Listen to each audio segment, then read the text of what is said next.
we Smith so mbuuza Okikolo ky'okubanga mu covid natwadde bannyo nga bakaaba naye gwe obadde happy emmotoka ovuga mpya zikanamba okyuse eno ddako eri okikolo otya Maureen?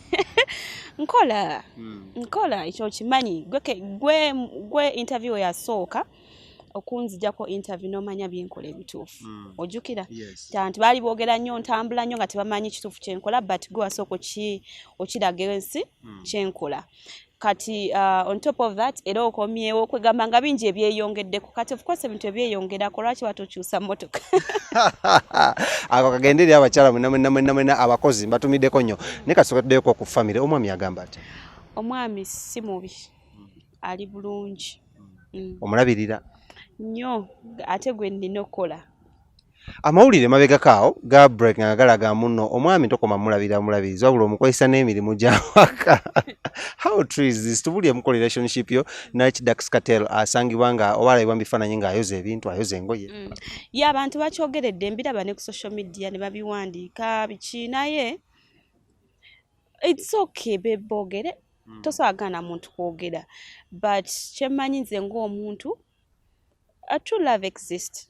Okitegeera mu love omuntu asobola okukola anything okitegeera nti tosanga nti mukube emigo nti byoza ebintu tunamanyira waffe gye tutabeera era singa abyoza akaaba obutakola emirimu emikake n'akola emirimu kyeyagalire tebabula so omwami owange yagala nnyo okukola emirimu ekyo kiri mu ye sisobola kumugana however I tried naye nekirabika nga kiyeye bwakyagala so nengamba kibeere but it's not like mbumukaka musajja mukozesa emirimu biki no bannanga abantu bayambagana muve kuzirira avezedda musajja najja n'atuula n'asalako n'alaba TV gwe n'oyoza engoye n'osimula ennyumba n'ogolola n'ofumba ebyo twavaayo basweet twavaayo era bwali n'omusajja ng'akola ebyo mugambe njagala beerenga Dax Cartel wa Momo. Ate Momo okisusiza tuvuzeemu speed. Eka nkuvuga speed Smith. Ekintu kino abasinga baali bagamba muno engeri omwami gy'omukozesa nnyo emirimu gwe mu return omuwaaki.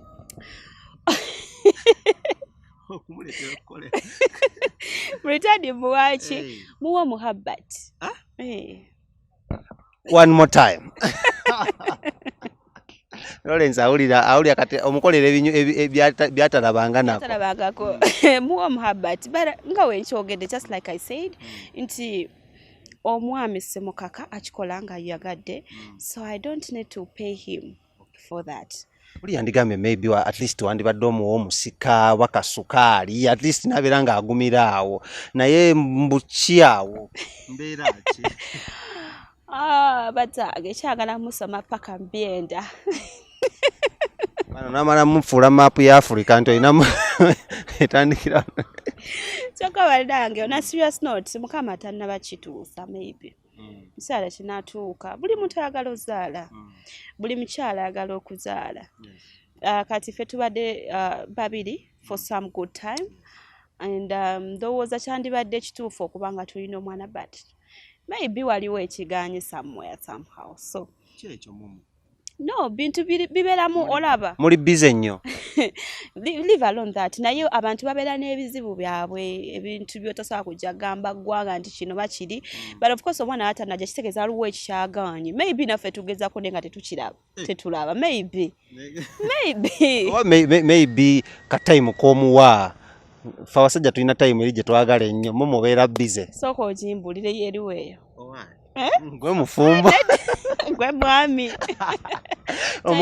nti omwami obeera nnyo mu business wuuyo kati lwakunyonyi zibadde zageze kati zazzemu okutaha n'akulabako owaayo yabimanyira tulina okukola sente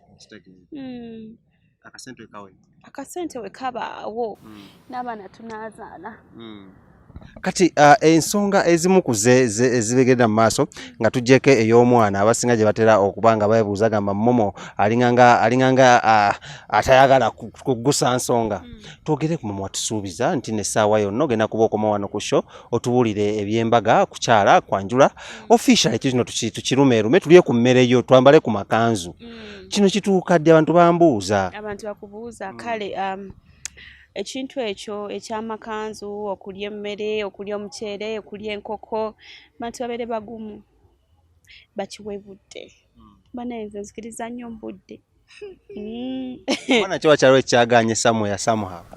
era wakyaliwo ekikyaganye somewhere Nga si kya ssente wazo muziina. No, ssente osobola okulaba nti omuntu azikola naye zibeera zigendera ku bintu bingi ate buli kintu kyonna kibeera ne pulaani yakyo nti osobola okulaba nti tukola ssente naye teziba za mikolo kitegeera zibaako ebyokukola ebirala so kiyinza okuba nga nazo ez'emikolo ezinatuuka. Mu bantu mulina emikwano mingi egy'abagagga mulina kampani zemu representinga gwe n'omwami ssente abantu bagamba ati sife tunaabasondera abantu bane nga tweyanziza mbadde simanyi tasobola otusondera. Sina nnyo mikwano naye naddala abagagga abo ntukako abantu bagamba Momo yakavaano ate gwe Smith ompayiriza n'okatagga emikwano sigirina ng'emazima mpozi benkola nabo abantu naye mbadde simanyi tasobola otusondera. Abasinga abaami I was reading through last gundi yaffe gye twakola nga abasinga abaami bagamba bali ready okuba omukulu Dax Busu bw'aba tali serious. We nasanga Dax just ebyabakyali bye twesanga ne mugamba nangamba wa nze nanyweza kati gwewo kiri kitya. Ani yagambye nti asooka kunkuba Busu? Owaye ba Facebook in-laws bali okwo abasajja bagamba ekyo kimmomo ne tukikwatako Dax ayinza obutalabamu. Boogerera awo abo boogerera awo naye okeretse no gavudde wa Dax badduka emisinde bakwagala olina wooli era abakyala ekyo mukimanya abasiguze oba akusigula takugula bakusigula babeera wonsi bannange oyo mwana nemu nanze Momo osobola okukolera kiki osobola okuwa ensi neggulu naye gwe va gy'oli ojja kukakasa ensi otegerera abatuufu be baani so bwekito bwe kiri. I heard that muno because ojigajira wange muno manze natuma obubaka mbo omukulu eka muno ndoza atandika okutunya mu ngeri y'enjawulo manager Eddie yatandika okutunulira gwe mu ngeri y'enjawulo kati ate nga akasente eri tekakyatuuka wa muyimbi nga akareservinga asobola okukawa gwe so that omanya yayina control obeere nga ate amaaso gakyusa ng'ogazza ku manager gajje ku muyimbi. Tekisoboka kiwe kiri bakulimba ekyakuba ku Dax Katera. Whoever told you that yakulimba ekyakuba ku Dax Katera. Like winanga we nakugambe like I said before nange bwe neesanga. Mama, you want us to believe that? You have to because it's the truth. Wesanga ngolaba gaya tambula n'ennywanto gaye nga tolusayambala ngatte gaye azunga azontowala n'ogamba ngamba okiriya. So for all the guys that think being perfect is the way to go, now you've heard it from the host's mouth. Sometimes you just have to be yourself. Ndowooza omuntu asobola okwagalirayo nga bw'oli oba otali mutamiivu. Of course by them ate abasajja mwe mwagala okweflexinga mmwe ddala mu obuuka obuto buno. Siriimu. Igwe. Oyinza okujja n'olimba akala kino bane be you. Nego kimwe muno wala mwe watulimba soka tuyitireko awo. Tutya. Muno wala mwe watulimba. Awo. Tutya. Nojja nogamba genda ko mu gym simanya kola gula kapa. Namwe mutulimbye nnyo. Namwe mutulimba nnyo nga ne baby naawe oli mudduka bukyuka muko kwatako ku kizigo. You know, when two journalists meet, this is what you expect. Tunyumya ebibuuzi byaffe. But anyways, tugende wali. So, tuvuddeeyo no. How is your businesses, the other businesses from gye tukumanyidde ku TV? How are they going? At the moment, they are freezing zona. Selena project name, I cannot lie. Because projects zona zenkola zit outside Uganda. Esinga. So, okiraba nti tetukyasobola kufuluma tetulina nsi gyetukirizibwa gendamu so buli kimu kyayimiridde. Oli musuubuzi oli mutunzi nedda. However abantu boogedde bingi ne bansalako byonna bye baagadde. Ebigambo bye boogera obimanyi babimanyi byonna bye mwogeddemu byonna bye munjogerako mubimanyi so kino so akikyusa because kintu kyemmanyi kiri kimu nti nze ndi muntu ayogera amazima nange nkumanyi kuva dde ng'okyali ka 19 kati oli mu 20s. Eryo just linnya naye nga nkolera kampani eyabadde nzira siri kikyusa abantu badenzi wenjoga badenzi bategeera people from Denmark babayita badenzi so kampani eyo to producing bed nets ne water filters Asan nyambako ndetyeko ka water filter kanga oba kali wanno nandika kulaze today I would like to take this opportunity ndage ku bantu byenkola. No, it's okay. It's okay. What is okay? Okubalaga kuyokola. Yeah. Nandi balaze ku water filter no jonjogerako banene we nakaterese sijjukirawo. Nalowooza mukyala Ssebunya explain to us bw'oba ogenze ebweru ennyonyi zino z'otavaako zafuula obugaali oba ogenze kukola biki? Ennyonyi zino zitavaako ze nafuula obugaali ezogeza abantu ebisongovu. Ne banvuma buli kimu.